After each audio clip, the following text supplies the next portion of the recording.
نحمده ونصلي على رسوله الكريم اما بعد۔ تراویح کی نماز کے بارے میں بہت سارے اشکالات آج کل پیدا کیے جا رہے ہیں، کنفیوژنز اور خدشات بھی ہیں۔ اب تک جو گفتگو اور بحث مباحث ہوتے تھے وہ 20 رکعت اور 8 رکعت کے بارے میں، اب ایک نیا سلسلہ یہ شروع ہوا ہے کہ صلاۃ التراویح ہی کا مطلقاً انکار کیا جا رہا ہے، یعنی صلاۃ تراویح یا نماز تراویح کوئی نماز نہیں بلکہ یہ تہجد ہی ہے یا اس کی کوئی اصل نہیں۔ اس کے بارے میں لوگ آج کل بات چیت کرنے لگے ہیں اور کافی زور شور سے اس کو میڈیا میں بھی پیش کرتے ہیں۔ اس کے بارے میں کچھ بنیادی باتیں انشاءاللہ تعالی سمجھنے کی کوشش کرتے ہیں، پھر آگے چلیں گے۔ اللہ کے رسول صلی اللہ علیہ وسلم نے رمضان میں قیام اللیل کی بڑی فضیلت بیان فرمائی ہے، اور اس میں آپ نے تدریج کا سلسلہ رائج کیا۔ ابتدائی زمانے میں آپ نے صرف لوگوں کو اس کی ترغیب دی، چنانچہ آپ کا ارشاد جیسا کہ حضرت ابو ہریرہ رضی اللہ تعالیٰ عنہ فرماتے ہیں کہ من قام رمضان ایمانا واحتسابا غفر له ما تقدم من ذنبه، کہ جو شخص رمضان میں عبادت کے لیے کھڑا ہوا، قیام کیا اس نے، یعنی نوافل پڑھے ایمان کے ساتھ اور خالص اللہ کی رضامندی کے لیے ثواب کی نیت سے، تو اس کے گزشتہ گناہ معاف کر دیے جائیں گے۔ تو صحابہ کرام رمضان میں سونے سے پہلے اس کا خوب اہتمام کرتے۔ اللہ کے رسول صلی اللہ علیہ وسلم ہی کی حیات مبارکہ میں دوسرا مرحلہ یہ پیش آیا کہ آپ نے رمضان کی راتوں میں قیام کرنا، یعنی نوافل کا اہتمام کرنا، اس کی سنیت کا باضابطہ طور پر اعلان فرمایا۔ یعنی آپ نے فرمایا، جیسا کہ مسند احمد کی روایت ہے کہ ان رمضان شہر افترض اللہ عز وجل صیامہ وانی سننت للمسلمین قیامہ فمن صامہ وقامہ ایمانا واحتسابا خرج من الذنوب کیوم ولدتہ امہ، کہ بے شک رمضان کے روزے کو اللہ تعالیٰ نے فرض قرار دیا ہے، اور میں مسلمانوں کے لیے رمضان کی راتوں کے قیام کو مسنون قرار دیتا ہوں، سنت قرار دیتا ہوں۔ بس جو مسلمان ایمان اور اخلاص کے ساتھ روزہ رکھے اور عبادت کے لیے کھڑا رہے، وہ گناہوں سے ایسے نکل جائے گا جیسے آج ہی اپنے ماں کے پیٹ سے پیدا ہوا، یعنی آج اس کی ماں نے اس کو ولادت دی ہو۔ اس ترغیبی اعلان کا اثر یہ ہوا کہ صحابہ کرام مرد عورت انفرادی طور پر یا اجتماعی طور پر جس کو جہاں موقع ملتا اپنے گھروں میں کہیں مساجد میں جمع ہو کر خوب اہتمام سے رات میں قیام فرماتے، اور اس ذوق شوق کا مظاہرہ ہوتا۔ رسول اللہ صلی اللہ علیہ وسلم نے 3 دن جماعت بھی کرائی 3 مختلف تاخراتوں میں، اور اس کے بعد پھر آپ نے لوگوں کو اسی طرح مسجد میں بیٹھے ہوئے انتظار میں، ذکر اللہ میں، تلاوت میں مشغول دیکھا۔ تو اللہ کے رسول صلی اللہ علیہ وسلم نے اپنے حجرے ہی سے چہرہ مبارک نکال کے اعلان فرما دیا کہ لوگوں، مجھے اس بات کا خدشہ ہے کہ کہیں یہ نماز تمہارے ذوق شوق کو دیکھ کر فرض نہ کر دی جائے۔ اب ظاہری بات ہے صحابہ کرام کے لیے تو اگر یہ فرض ہو جاتی تو وہ اس کا پھر بھی اہتمام کرتے۔ رسول اللہ صلی اللہ علیہ وسلم نے ان کمزور اور بیمار لوگوں کے لیے اور بعد میں آنے والے ہم جیسے کمزور لوگوں کو اس مشقت سے بچانے کے لیے اس معاملے کو ترک فرمایا، اور آپ دوبارہ مسجد میں تراویح کے لیے یا اس قیام اللیل کے لیے تشریف نہ لائے۔ اس کو تراویح نہیں کہا جاتا تھا، احادیث کے اندر اس کے لیے یہ لفظ استعمال نہیں ہوا۔ یہ کب ہوا اس کی بات کرتے ہیں انشاءاللہ تعالی آگے چل کر۔ بہرحال آپ نے باضابطہ طور پر جماعت کرنے سے خود انکار فرمایا، اور آپ نے جماعت اب لوگوں کی نہیں کرائی، کہیں اس سے نماز فرض نہ ہو جائے، بلکہ لوگ اپنے اپنے طور پر پھر 2-2 3-3 کی ٹولیوں میں اپنے گھروں میں یا مسجد میں جہاں جس کو موقع ملتا آپ پڑھتے۔ آپ نے صحابہ کرام کو منع بھی نہیں فرمایا، لیکن آپ خود اب مسجد میں تراویح کے لیے یا اس قیام اللیل کے لیے نہ تشریف لاتے۔ لیکن چونکہ صحابہ کرام اس حکمت کو جانتے تھے کہ رسول اللہ صلی اللہ علیہ وسلم کی منشا تو یہ ہے، تو دین کا مزاج سمجھتے ہوئے صحابہ کرام اس بات کو جانتے تھے کہ یہ کام اچھا ہے، مستحسن ہے، لیکن شفقت کی وجہ سے رسول اللہ صلی اللہ علیہ وسلم یہ اب جماعت ہمارے ساتھ نہیں کروا رہے ہیں. یہ ایسے ہی جیسے آپ نے دوسری حدیث میں بیان فرمایا، لولا ان اشق علی امتی لامرتهم بالسواک عند کل صلاۃ، یا وضو دونوں کے لیے حدیث جو آئی ہے، او کما قال علیہ الصلوۃ والسلام، کہ اگر یہ بات نہ ہوتی کہ لوگوں کے لیے میں شاق ہو جاؤں گا تو میں ان کو حکم دیتا کہ وہ ہر نماز سے پہلے یا وضو سے پہلے مسواک کریں. اب اس کا مطلب کیا ہے؟ مطلب اس کا یہ ہے کہ کرو، جتنا اہتمام ہو سکے کرو، لیکن خطرہ ہے کہ تم پر لازم نہ ہو جائے، مشکل نہ بن جائے. تو ہماری مشکل کا خیال کرتے ہوئے اللہ کے رسول صلی اللہ علیہ وسلم نے شفقت فرمائی اور اس کو اسی طرح سنت کے درجے میں رہنے دیا. بعد کے زمانے میں حضرت ابی ابن کعب رضی اللہ تعالیٰ عنہ کا اپنے گھر کی مستورات کے ساتھ جماعت تراویح اور نوافل پڑھنا یہ بھی ثابت ہے. یعنی ابی ابن کعب جو قاری قرآن ہیں، اللہ کے رسول صلی اللہ علیہ وسلم نے خود ان کو جا کے اپنا قرآن سنایا جیسا کہ اللہ کی طرف سے یہ حکم آیا. تو یہ اپنے گھر میں خواتین کو پیچھے قرآن سنایا کرتے تھے رمضان کی راتوں میں قیام اللیل کی حیثیت سے، اور رسول اللہ صلی اللہ علیہ وسلم اس کو جانتے بھی تھے اور آپ نے اس میں خاموشی سے تائید کی، گویا اس کا انکار نہیں کیا، ان کو روکا نہیں. ورنہ نبی اکرم صلی اللہ علیہ وسلم کے لیے واجب ہے کہ ہر وہ چیز جو غلط ہو یا ٹھیک نہ ہو اس کو روکیں.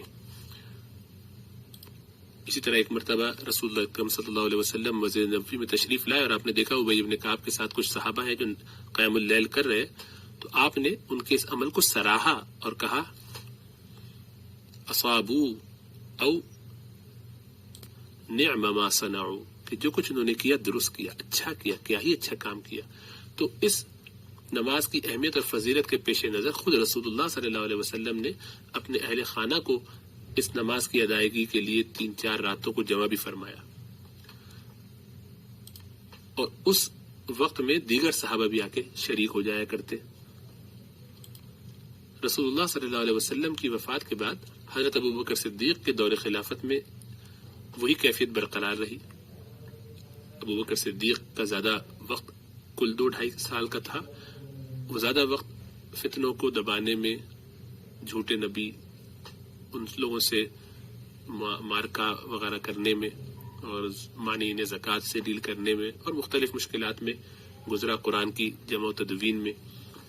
تو لیکن اس زمانے میں بھی رمضان کی راتوں میں نمازوں کے اندر قرات بہت طویل ہوتی تھی. اس دوران میں بھی ان حفاظ کے ساتھ لوگ نماز پڑھنے کو ترجیح دیتے تھے کہ جن کی آواز میں ذرا دلکشی اور جاذبیت ہو اور جو اچھا قرآن پڑھتے ہوں. تو لوگ 2-4 ٹکڑیوں میں نماز پڑھتے. حضرت عمر فاروق رضی اللہ تعالیٰ عنہ کے ابتدائی دور میں بھی یہی سلسلہ رہا. پھر عہد فاروقی میں جب ایران اور روم کی طاقتیں ختم ہو گئی اور ان غزوات سے آپ کی ایک طریقے سے رخصت آپ کو مل گئی، آسانی ہو گئی، تو حضرت عمر فاروق نے اپنے دور خلافت کے آخری 6 سالوں میں ملک و ملت کی تنظیم سے متعلق بہت سارے نمایاں کارنامے انجام دیے. اور اسی وقت آپ نے یہ 20 رکعت تراویح کا نظام اس انتظام کے لیے، آرگنائزیشن کے لیے، امت کو جوڑنے کے لیے ایک خاص انداز سے اس کو ملی تنظیم کرنا یا اس کو پیرونے کے لیے، آپس میں مضبوط کرنے کے لیے یہ اہتمام فرمایا. چنانچہ بخاری شریف کی حدیث میں اس کی تفصیل آتی ہے کہ ایک شب حضرت عمر فاروق رضی اللہ تعالیٰ عنہ مسجد نبوی تشریف لائے اور لوگوں کو الگ الگ اور جماعت کے ساتھ نماز تراویح پڑھتے ہوئے دیکھا، کچھ ادھر پڑھ رہے ہیں، کچھ ادھر پڑھ رہے ہیں، کچھ 2-3 جماعت سے، کوئی سنگل. حضرت عمر فاروق نے کہا کہ ان کو ایک امام کے پیچھے جمع کرنا بہتر معلوم ہوتا ہے. چنانچہ اس کے بعد آپ نے حضرت ابی ابن کعب رضی اللہ تعالیٰ عنہ کا انتخاب فرمایا اور جماعت کے ساتھ نماز تراویح باقاعدہ شروع کی، یعنی قیام اللیل شروع کیا. اس نئے نظام کے شروع ہونے کے بعد ایک مرتبہ حضرت عمر فاروق نے لوگوں کو جماعت کے ساتھ نماز پڑھتے ہوئے دیکھا تو ارشاد فرمایا نعم البدعۃ ھذہ، یعنی یہ ایک امام کے ساتھ جمع ہو جانے کا جو کام ہوا ہے یہ تو بہت ہی اچھا کام ہے، تو بہت اچھی بدعت ہے. اگر اس کو بدعت کے لفظی معنوں میں لیا جائے تو بدعت کے لغوی معنی ہوتے ہیں نئی چیز. تو گویا نئی چیز ہے، یعنی کہ اب ہم نے ایک امام کے پیچھے اس کو دوبارہ جمع کر دیا. حضرت ابن قدامہ یہ حنبلی فقہ کے بڑے امام گزرے ہیں، فرماتے ہیں کہ جب خلیفہ ثانی حضرت ابن عمر عمر ابن خطاب رضی اللہ تعالیٰ عنہ کا دور آیا تو آپ نے یہ سوچ کر کہ اب تراویح کی فرضیت کا کوئی امکان نہیں، لہذا جماعت کے ساتھ ادا کرنا چاہیے، ابی ابن کعب کو امام مقرر فرما دیا۔ اور ایک بڑا فیصلہ تھا، صحابہ کرام میں سے کسی نے بھی اس فیصلے پر نکیر نہیں فرمائی بلکہ اس پر عمل شروع کیا، کیونکہ انہیں معلوم تھا کہ حضرت عمر فاروق کا یہ فیصلہ مراد نبوی کے عین مطابق ہے۔ اس طرح صحابہ کرام کا 20 رکعت نماز پر اجماع ہو گیا، اتفاق ہو گیا۔ یہی صورت حضرت عثمان غنی رضی اللہ تعالیٰ عنہ کے زمانے میں رہی، اسی طریقے سے حضرت علی رضی اللہ تعالیٰ عنہ کے زمانے میں رہی، اور حضرت عثمان کے زمانے میں ایک اضافہ یہ بھی ہوا کہ ختم قرآن کی دعا بھی کی جانے لگی، جو کہ پہلے ادوار میں نہیں ہوتی تھی۔ حضرت علی رضی اللہ تعالیٰ عنہ تراویح کی نماز یعنی قیام اللیل کی نماز کی امامت کرانے کے لیے کسی اچھے قاری کا انتخاب فرماتے، لیکن وتر کی امامت خود فرماتے، اور اس وقت سے لے کے یہ آج تک امت میں تراویح کا سلسلہ مسجد نبوی میں کبھی بھی موقوف نہیں ہوا۔ گویا نماز تراویح ایک اہم سالانہ نماز ہے، اس کی ادائیگی پچھلے تمام صغیرہ گناہوں سے معافی کا ذریعہ ہے، اسی لیے عہد نبوت سے لے کر آج تک اس نماز کی ادائیگی کا اہتمام جاری ہے، امت کا عملی تواتر اس میں موجود ہے۔ چونکہ نماز تراویح میں فرضیت کی شان پیدا ہونے کا اندیشہ پیدا ہو گیا تھا، اس لیے عہد نبوت میں باضابطہ طور پر اس کا نظام جاری نہیں کیا گیا، لیکن اس سے نماز تراویح کی اہمیت اور افادیت کا اندازہ لگانا آسان ہو جاتا ہے۔ علاوہ ازیں کسی عمل میں ترقی کے تدریجی مراحل عند اللہ اس عمل کے مقبول ہونے کی ایک بڑی دلیل ہوا کرتے ہیں، جو تدریجاً جب کوئی کام ہوتا ہے تو اس سے اللہ کے نزدیک یہ عمل مقبول ہو جاتا ہے، اور یہ اس کی دلیل ہے۔ چاروں ائمہ کا پھر زمانہ آیا، امام ابو حنیفہ، امام مالک، امام شافعی، امام احمد بن حنبل، اور ان سب نے اتفاق کیا کہ یہ نماز سنت ہے، نفل ہے، فرض نماز کے علاوہ ہے۔ امام ابو حنیفہ کے نزدیک نماز تراویح مرد اور عورت سب کے لیے سنت مؤکدہ ہے، اس کا ترک جائز نہیں۔ نماز تراویح کے لیے جماعت یہ سنت کفایہ ہے کہ اگر مسجد کے سب لوگ چھوڑ دیں گے تو سب گناہ گار ہوں گے، اور اگر مسجد میں تراویح جماعت سے پڑھی جا رہی ہو لیکن کسی ایک گھر میں تنہا بھی کوئی پڑھ لے تو کوئی گناہ گار نہیں ہوگا۔ اسی طرح نماز تراویح کی باقاعدہ جماعت کا ایک اور مقصد یہ بھی تھا کہ قرآن کریم کی قرأت اور سماعت بھی ہوتی رہے، تاکہ بارہا لوگ قرآن کو سنیں، قراء حضرات صحیح طریقے سے اس کو پڑھیں، سننے والے اپنی اصلاح کر سکیں۔ اگرچہ اب یہ لوگوں کا ذوق کم ہوتا جا رہا ہے اور لوگوں کو یہ بات سمجھ میں نہیں آتی ہے، لیکن الحمدللہ بہت سارے لوگ اب بھی کوشش کرتے ہیں کہ تراویح کو جس طرح سے ادا کرنا چاہیے قرآن، اس طرح سے پڑھ کے مکمل کیا جائے، نہ کہ تیز تیز پڑھ کے صرف خانہ پوری کی جائے۔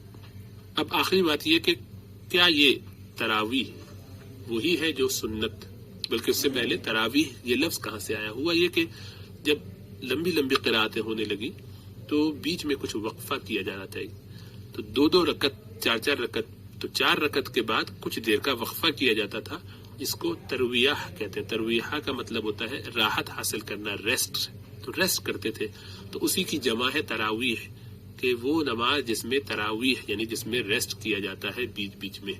تو بعض اوقات ریسٹ اتنا زیادہ لمبا بھی کیا جاتا تھا کہ 4 رکعت کے بعد باقاعدہ جو مکہ والے ہوتے تھے یہ ایک طواف کر لیا کرتے تھے، ان میں سے کئی لوگ، اور پھر آ کے دوبارہ اپنی بقیہ 4 رکعت پڑھتے امام کے ساتھ، اور پھر جاتے اور اگلا طواف کرتے۔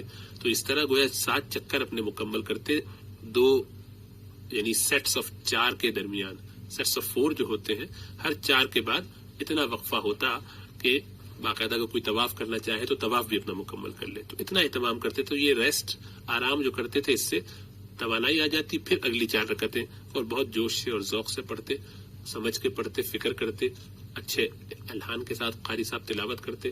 تو یہ معاملہ وہاں رہا، اسی لیے ان کے اس اجر کو سامنے رکھتے ہوئے مدینہ میں امام مالک رحمۃ اللہ علیہ اور دیگر فقہا کی رائے یہ ہوئی کہ وہ جو وہاں پہ طواف کر کے ایکسٹرا ثواب اٹھاتے ہیں، ہم اس طواف میں، اس وقفے میں 4 رکعت اور پڑھ لیا کریں گے۔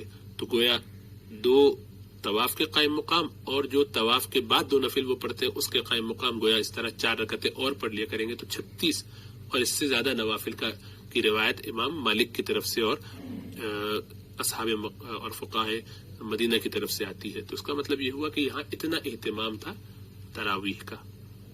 تو اس وقت سے اس کا نام تراویح پڑ گیا کہ جب اس میں باقاعدہ ریسٹ اس طریقے سے ہونے لگا. تو اب وہ آخری بات کہ کیا تہجد اور تراویح ایک ہے؟ تو یہ بات بالکل واضح ہے کہ تہجد اور تراویح دو الگ الگ نمازیں ہیں. ان کو ایک قرار دینا بالکل غلط ہے. ان دونوں میں کئی فرق ہے. پہلی بات یہ کہ تہجد کی مشروعیت یعنی اس کا شرعی ہونا، شرعاً اس کا وجود ہونا، یہ قرآن کریم سے ثابت ہے، جبکہ تراویح کی مشروعیت حدیث مبارکہ سے جو اوپر بیان ہوئی. خود رسول اللہ صلی اللہ علیہ وسلم، اسی طرح صحابہ کرام اور دیگر بزرگان دین مثلا امام بخاری وغیرہ نے تراویح کے بعد تہجد کی نماز ادا فرمائی ہے. اگر دونوں نمازیں ایک ہی ہوتی تو پھر سب کا تراویح کے بعد الگ سے تہجد کی نماز پڑھنے کا کیا تک تھا؟ اور یہ سب سے ثابت ہے کہ انہوں نے پڑھا. تراویح ہمیشہ شروع رات میں یعنی عشاء کے بعد سونے سے پہلے پڑھی جاتی ہے، جبکہ تہجد اخیر شب میں پڑھنا زیادہ افضل اور زیادہ مسنون طریقہ رہا ہے. تراویح سال بھر میں صرف ایک ماہ رمضان المبارک میں ادا کی جاتی ہے، لیکن تہجد 12 مہینے پڑھی جاتی ہے. تراویح میں کم از کم ایک مرتبہ پورا قرآن سننا خلفائے راشدین کی سنت ہے، جبکہ تہجد میں قرأت قرآن کی کوئی مقدار متعین نہیں. خود اہل حدیث علماء جو اس میں بہت اشکال کرتے ہیں، یہ اس بات کو اٹھاتے ہیں، ان کا کہنا یہ ہے کہ یہ ایک ہی نماز ہے. تو انہیں بھی یہ غور کرنا چاہیے کہ ان کے شیخ نذیر حسین دہلوی صاحب رحمۃ اللہ علیہ اور اسی طرح شیخ الاسلام ان کے ثناء اللہ امرتسری صاحب بھی تہجد اور تراویح کو الگ الگ نماز سمجھتے تھے.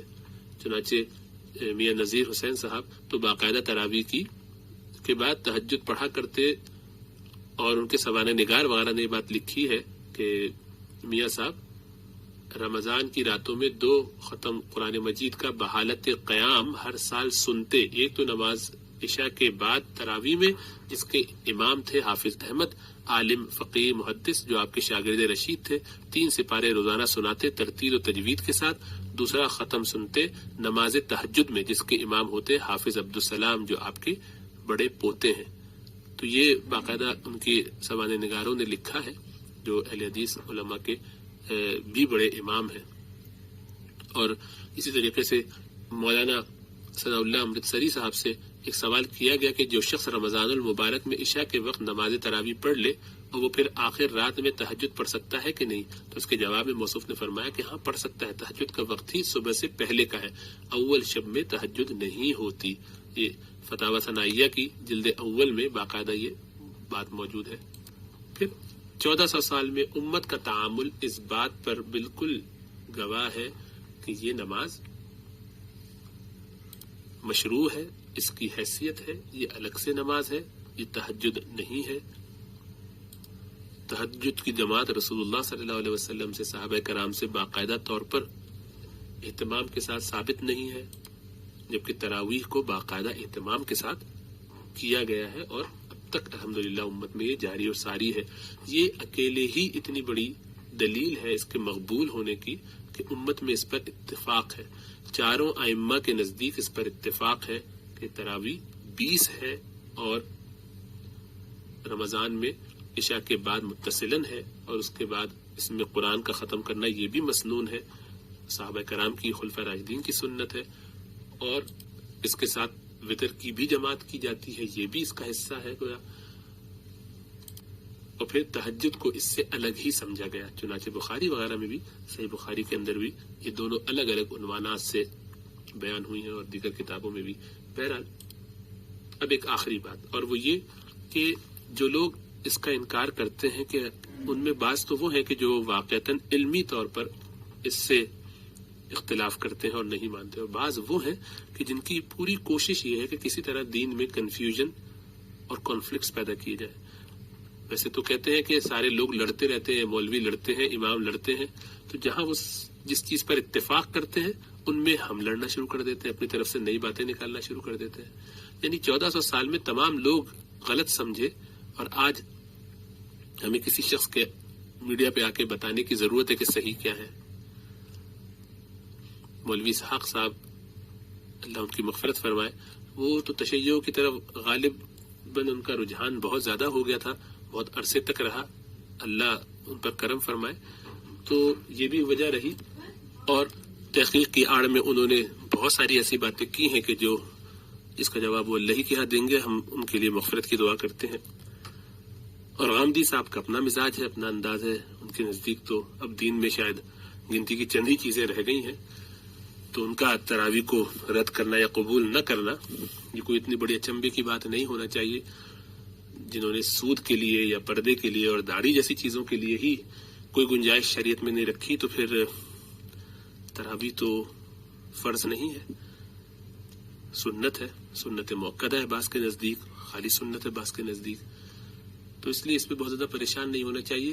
ہمارے لیے تو امت کا سواد اعظم جو امت کے علماء کی اکثریت ہے، اس میں بھی لوگ سوال کرتے ہیں کہ اکثریت کا ٹھیک ہونا تو ہمیشہ درست نہیں بات ہے. بالکل صحیح بات ہے یہ، لیکن اکثریت عوام کی، تمام لوگوں کی اکثریت، اس میں تو یہ ہوتا ہے کہ کبھی وہ لوگ عموماً یعنی ٹھیک بات نہیں بھی کر رہے ہوں، یہ بالکل ممکن ہے.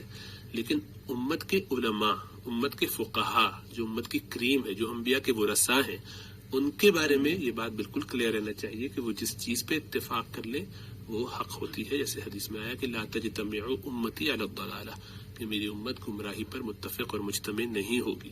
تو جب امت جن جن چیزوں پہ اتفاق کر لے، ان چیزوں میں ادھر ادھر زیادہ پریشان نہیں ہونا چاہیے. کسی کے زیادہ بولنے اور چیخنے سے اور میڈیا پہ زیادہ سپورٹ ہونے کی وجہ سے اور بہت زیادہ مال خرچ کر دینے سے، ان کاموں میں، ان چیزوں میں لگانے سے، وی آئی پی سٹائل میں لیکچرز کر دینے سے ان سے کوئی خاص فرق نہیں پڑتا. یہ مشہور تو ہو سکتے ہیں، مشہوری تو ہے، مقبولیت نہیں ہے. مقبولیت تو اللہ اور اس کے رسول کے طریقے پہ عمل کرنے سے ہے. پھر حاصل کیا ہے اس کا؟ حاصل اس سے یہ ہے کہ لوگوں کو کنفیوز کیا جائے، لوگوں کو ان دینداری جیسی چیزوں سے نکالا جائے، لوگوں کو دنیا داری کے کاموں میں لگایا جائے. کیونکہ ان کے نزدیک دنیا کی ترقی امت مسلمہ سے جو رک گئی ہے وہ اس لیے کہ ہم نے سائنس میں اور عقل میں اور فلسفے میں محنت نہیں کی، اور اس محنت کے نہ کرنے کی وجہ سے ہم پیچھے رہ گئے ہیں. اب اس کو آگے بڑھانے کے لیے یہ ترقی کی راہ میں جتنی بھی چیزیں رکاوٹ بن رہی ہیں، بس ایک فرض نمازوں پر ان کا تیشہ نہیں چلا، فرض زکوٰۃ اور حج پہ ان کا تیشہ نہیں چلا ہے. باقی تو اکثر چیزوں ہی کو انہوں نے آس پاس سے فارغ کر کے دین کو بالکل ایسا کر دیا کہ ایک مرغا ہے جس کے سارے پر نوچ دیے گئے ہیں. اور یقیناً مرغا تو ہے، اذان تو دے ہی لیتا ہے، لیکن بغیر پروں کے وہ کیسا ہے بس ہم آپ سمجھ ہی سکتے ہیں. تو دین میں یہ چیزیں نکالنے سے بہت ہی خرافات پیدا ہو جاتی ہیں لوگوں کے اندر.